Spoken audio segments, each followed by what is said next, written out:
So today we are going to start with analytical chemistry part.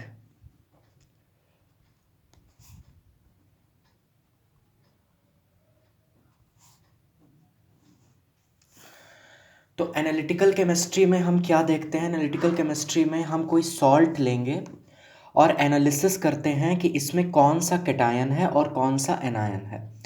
तो उसमें हम कुछ रिएजेंट्स का इस्तेमाल करते हैं। एक मिनट।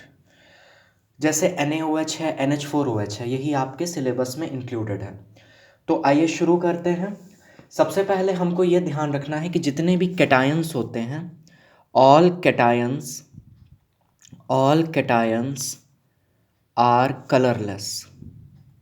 कोई सा भी कैटायन आप उठा लो, जितने भी कैटायंस होते हैं वो कलरलेस होते हैं। जैसे कि Zn2+, Pb2+, ठीक, कोई भी K+, Ca2+, Na+, ammonium ion, ठीक, और Al3+।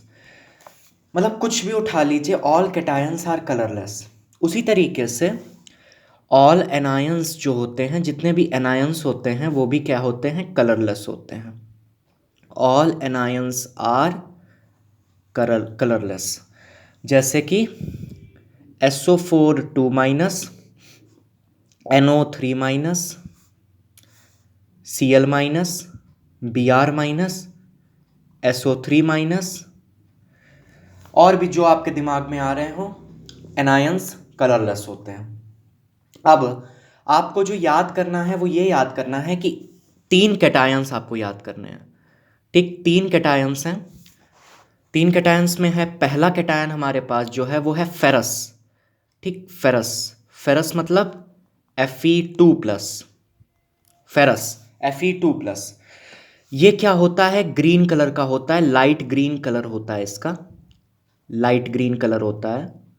Fe2+ का लाइट ग्रीन कलर होता है। बाकी जितने कैटायंस है वो सब कलरलेस है। 3 बता रहे हैं, तीनों के कलर याद कर लीजिएगा।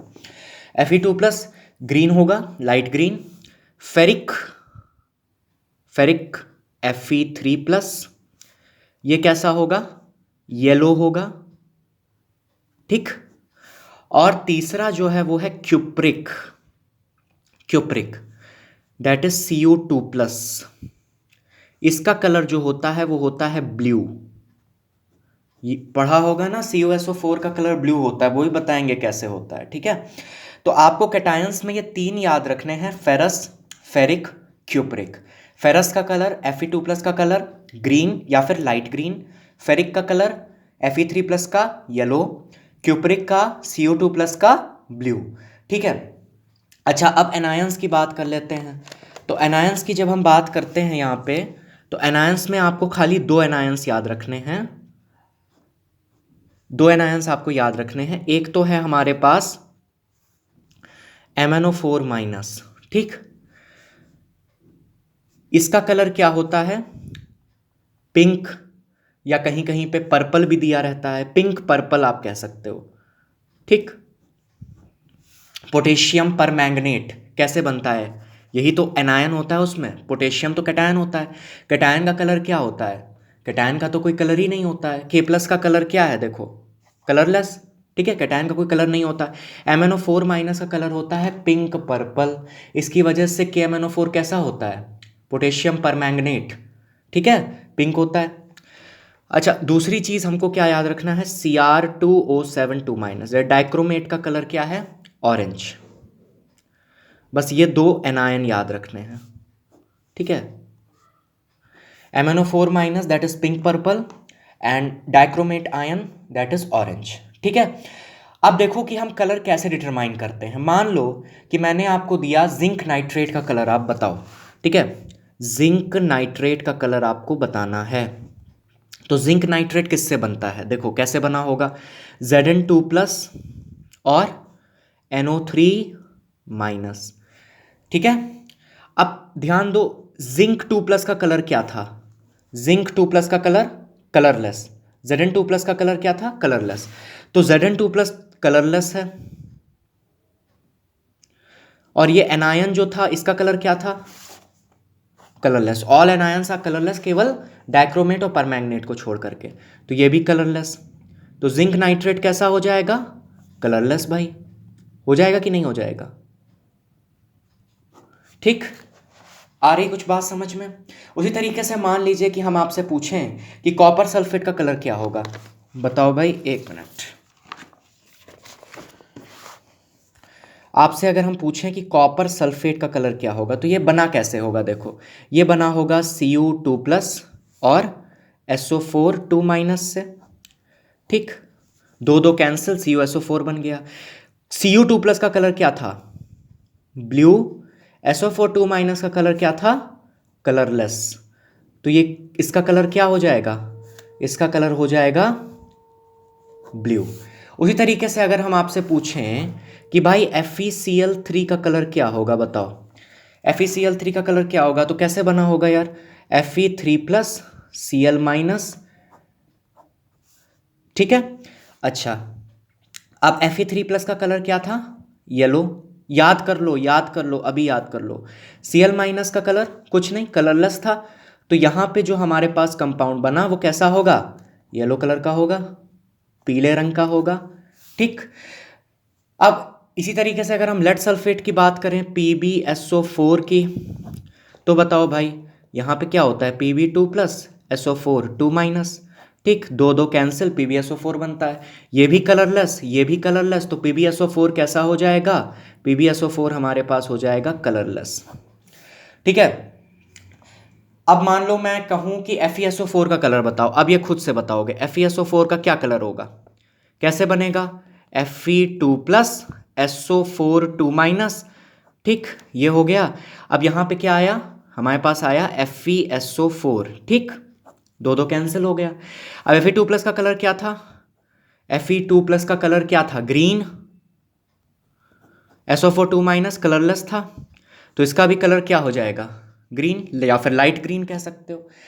अब इस मेथड से हम सबका ही कलर बता सकते हैं लगभग, लेकिन केवल हाइड्रोक्साइड्स का कलर नहीं बता सकते। जैसे मान लीजिए आपसे कहे कि जिंक हाइड्रोक्साइड का कलर बताओ, तो ये आप नहीं बता पाओगे। ठीक है, या फिर आप कहे CuOH2 का कलर आप बताओ। ठीक, क्यूपरिक हाइड्रोक्साइड का कलर बताओ, तो ये आप नहीं बता पाओगे। क्यों नहीं बता पाओगे? क्योंकि ये मेथड यहां पर फेल कर जाएगा। ठीक है, तो आप हाइड्रोक्साइड्स का कलर इस मेथड से नहीं बता सकते। ठीक है, वो आपको याद ही करना पड़ेगा, बाकी आप सबका कलर आराम से बता ले जाओगे। ठीक है, तो आइए आप रिएक्शंस देखते हैं जो कि आपको याद होनी चाहिए, हर हाल में रिएक्शंस याद होनी चाहिए। जो प्रेसिपिटेट है उसका क्या कलर है वो आपको पता होना चाहिए, क्योंकि वो प्रैक्टिकल केमिस्ट्री का भी पार्ट बनाता है। तो आइए स्टार्ट करते हैं। तो यहाँ पे मैंने कुछ सॉल्ट्स दिए हैं आपको। अब हम इसमें क्या करेंगे? NaOH डालेंगे, फिर NH4OH डालेंगे, मतलब दोनों में से कोई एक चीज़ डालेंगे और देखेंगे कि क्या बन रहा है, कैसा प्रेसिपिटेट बन रहा है, उससे हम पता लगा लेंगे। क्योंकि जो जब आपको सॉल्ट दिए जाते हैं तो आपको बताया नहीं जाता है कि ये कौन सा सॉल्ट है, आपको पहचानना होता है कि ये कौन सा सॉल्ट है। उसके लिए आपको क्या किया जाएगा? आपको याद रखना होगा कि कौन सा ऑब्जर्वेशन किस सॉल्ट में आ रहा था। ठीक है, तो उसके लिए हम क्या करेंगे? हम देखेंगे कि हमारा कौन से रंग का प्रेसिपिटेट बन रहा है। आपको लैब में सॉल्ट दिया जाएगा, आपको बताया नहीं जाएगा कि कौन सा सॉल्ट आपको दिया गया है, उसी तरीके से आपको बताना होगा ऑब्जर्वेशन से। तो अब देखो यहाँ पे मेरे पास सबसे पहले है फेरस सल्फेट। अब फेरस सल्फेट का कलर, Fe2+ का कलर क्या होता है? ये तो कलरलेस हो गया, इसका कलर Fe2+ का ग्रीन होता है, तो हमारे पास ये कैसा होगा? ग्रीन। ठीक, इसमें या तो आप NaOH डाल दो या फिर आप NH4OH डाल दो। ध्यान से सुनना बात, ये सब चीज़ें याद करके ही मैं बता रहा हूं। अगर हम याद कर सकते हैं एक दिन में, तो आप भी आराम से याद कर सकते हो। ठीक है, तो ग्रीन है ये FeSO4। ठीक, अब क्या होगा कि ये जो है, जैसे ही आप इसमें NaOH डालोगे या NH4OH, कोई भी एक चीज़ आप डाल दो, यहाँ पे क्या बनेगा? हाइड्रोक्साइड बनेगा। सब में हाइड्रोक्साइड ही बनता चला जाएगा। हाइड्रोक्साइड्स के सबके अलग अलग कलर होंगे, वो हमको देखने हैं। यहाँ पे क्या बनेगा? या ये डालो या फिर ये डालो, कोई भी डालो। तो यहाँ पे क्या होगा कि हमारे पास फेरस हाइड्रोक्साइड बनेगा। क्यों? क्योंकि यहाँ पे Fe2+ था, Fe2+ ही तो है यहाँ पे भी Fe2+ है, ठीक है। तो फेरिक थोड़ी ना बन जाएगा, फेरस हाइड्रोक्साइड, यहाँ फेरस सल्फेट, यहाँ फेरस हाइड्रोक्साइड, ठीक है। तो ये जो फेरस हाइड्रोक्साइड है ये यहाँ पे प्रेसिपिटेट होने लगता है, पीपीटी। इसी फेरस हाइड्रोक्साइड का यहाँ पर पीपीटी बनती है। और ये जो पीपीटी होती है, ध्यान रखना यार, ये डर्टी ग्रीन होती है, गंदी ग्रीन होती है ये पीपीटी, ठीक है। तो ये जो FeOH2 है ये कैसा है, डर्टी ग्रीन, ठीक। उसी तरीके से आइए FeCl3 की बात कर लेते हैं। FeCl3 कैसा है, येलो है, Fe3+ येलो होता है, फेरिक क्लोराइड, ठीक। अब क्या होगा, इसमें आप NaOH डालोगे और या फिर NH4OH, कोई भी एक चीज आप डालोगे तो क्या होगा बताओ, कौन सी हाइड्रोक्साइड बनेगी, फेरस हाइड्रोक्साइड की फेरिक हाइड्रोक्साइड, फेरिक हाइड्रोक्साइड। ये हुआ FeOH होल थ्राइस। इसका रंग याद रखना, रंग क्या है, रेडिश ब्राउन। क्या है रंग, रेडिश ब्राउन, ठीक है। इसका रंग ध्यान रखना, इसका रंग है हमारा रेडिश ब्राउन। अब हम आते हैं जिंक नाइट्रेट पे। अब बताओ जिंक नाइट्रेट का कलर क्या होगा। जिंक नाइट्रेट तो यहां पर कलरलेस है, जिंक नाइट्रेट तो यहां पर कलरलेस है, क्योंकि जिंक भी कलरलेस और नाइट्रेट भी कलरलेस। तो यहां पर हम अगर इसमें NaOH डालेंगे या फिर NH4OH डालेंगे तो क्या होगा। तो आपने या तो NaOH डाला या फिर NH4OH डाला, तो क्या बनेगा, जिंक हाइड्रोक्साइड बनेगा। अब देखो यहाँ पे जिंक हाइड्रोक्साइड बनेगा। यहाँ पे ये वाला जो प्रेसिपिटेट है बहुत अच्छा लगता है, जेलेटिन जैसा होता है, जेलेटिनस वाइट पीपीटी, ठीक है, जेलेटिन जैसा होता है। तो आप गूगल पे भी सर्च कर सकते हो, जिंक हाइड्रोक्साइड का पीपीटी जेलेटिनस वाइट होता है, जेलेटिनस वाइट पीपीटी, ठीक है, जेलेटिनस वाइट, ध्यान रखिएगा। अब लेड नाइट्रेट का बताओ। लेड नाइट्रेट भी हमारा कैसा है, लेड नाइट्रेट भी हमारा कैसा है, कलरलेस होता है, ठीक है, क्योंकि लेड भी कलरलेस, Pb2+ और NO3- दोनों ही कलरलेस हैं, तो कलरलेस हो गया। इसमें हमने क्या किया, इसमें हमने डाला, फिर से वही काम किया, NaOH या फिर NH4OH, क्या बनेगा, लेड हाइड्रोक्साइड बनेगा यार, सीधी सी बात है। तो PbOH2 यहां पर बन गया, ठीक है, क्योंकि Pb यहां पे 2+ था तो यहां पे भी PbOH2 हो गया। आ रही है बात समझ में। अब देखो यहाँ पे ये जो पीपीटी बना है ये कैसा होता है, चौकी वाइट। तो वाइट भी सब एक ही तरीके के नहीं होते, कुछ जेलेटिनस वाइट है, कुछ चौकी वाइट है, ठीक है। आ रही है कुछ बात समझ में। अच्छा, इसके बाद कॉपर सल्फेट का रंग बताओ फटाफट से। कॉपर सल्फेट अभी बताया था, ब्लू है ना, CO2+ ब्लू होता है, SO4 2- तो कुछ होता ही नहीं है, ठीक। अरे कुछ होता नहीं मतलब कलर नहीं होता उसका। तो अब यहाँ पे क्या होगा, NaOH या फिर इसमें हम डाल रहे हैं NH4OH।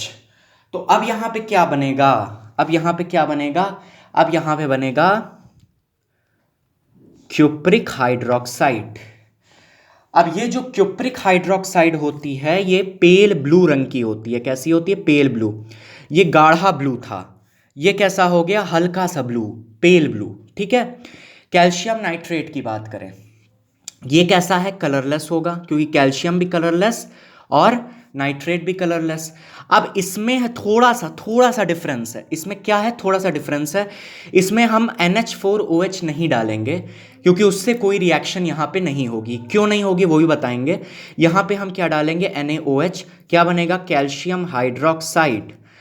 कैल्शियम हाइड्रोक्साइड का पीपीटी बनेगा, and this calcium hydroxide PPT is white, white. और ये कैसा होता है, स्पेरिंगली सॉलेबल पीपीटी होता है। अब क्या ये सब कैसी कैसी बातें हैं, देखो क्या है यहाँ पे कि जितने भी पीपीटी बन रहे हैं ये सब क्या है, इनसॉलेबल हैं। इनसॉलेबल हैं तभी तो आपको दिखाई देंगे डर्टी ग्रीन, अच्छा डर्टी ग्रीन है। अगर ये सॉलेबल हो जाते तो आपको तो क्लियर सोल्यूशन मिलता, आपको पीपीटी थोड़ी ना दिखाई देता, ठीक है। ये रेडिश ब्राउन आपको दिखाई दे रहा है, कुछ नीचे सेडिमेंट के फॉर्म में है, ठीक है, तो वो सब इनसॉलेबल हैं।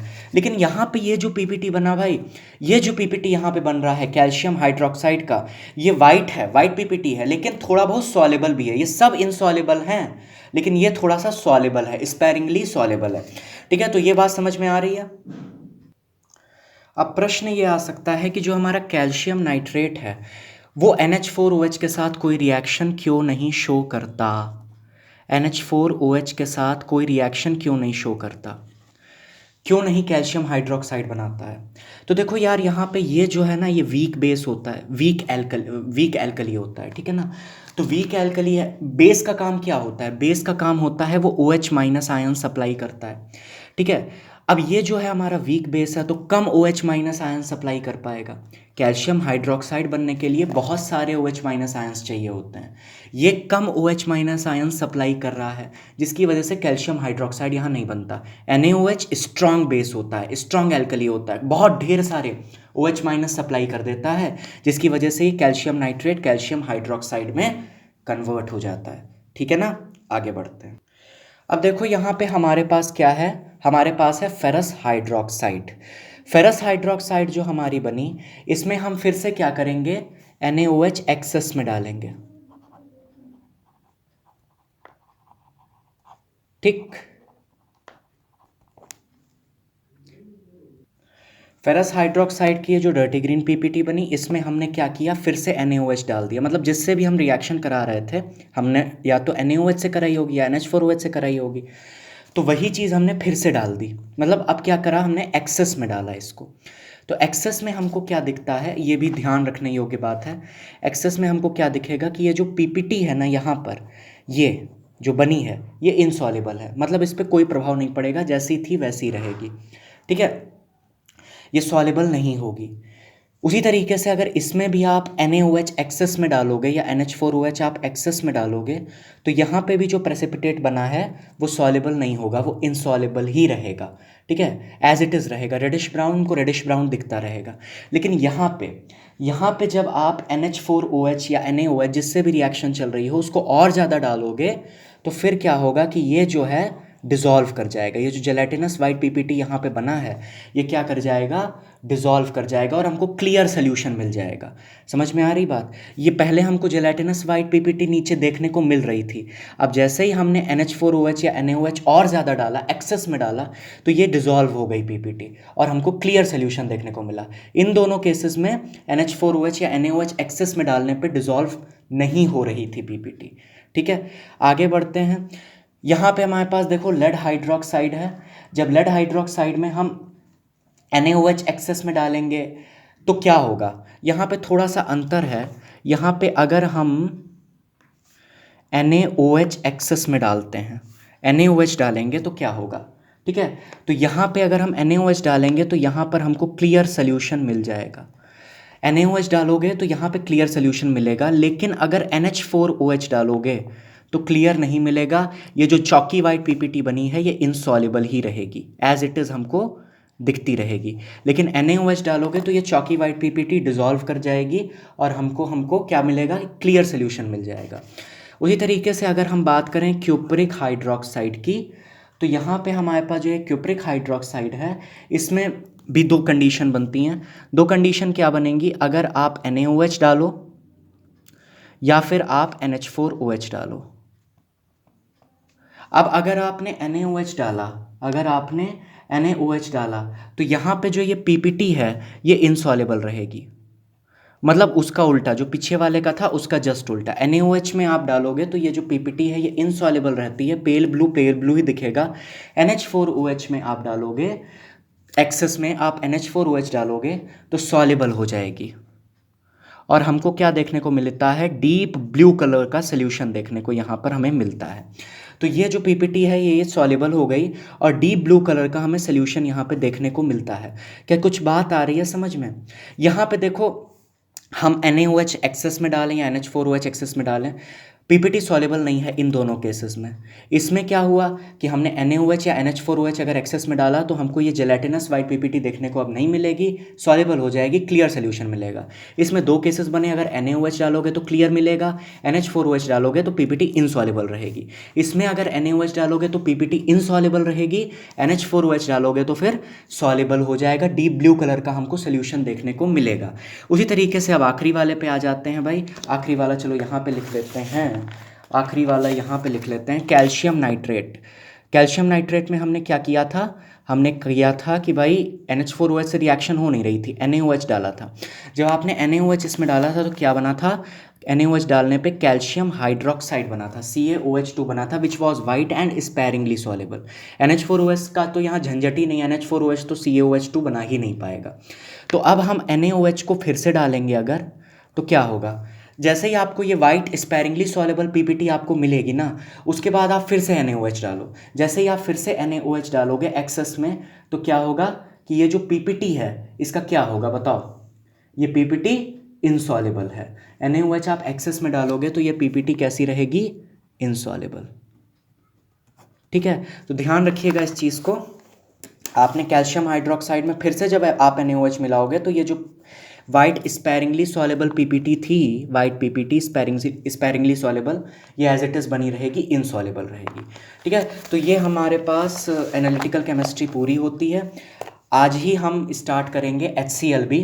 अब हर दिन 2 चैप्टर हम कंप्लीट करेंगे क्योंकि समय बहुत कम है और चीज़ों को बहुत ज़्यादा करना है।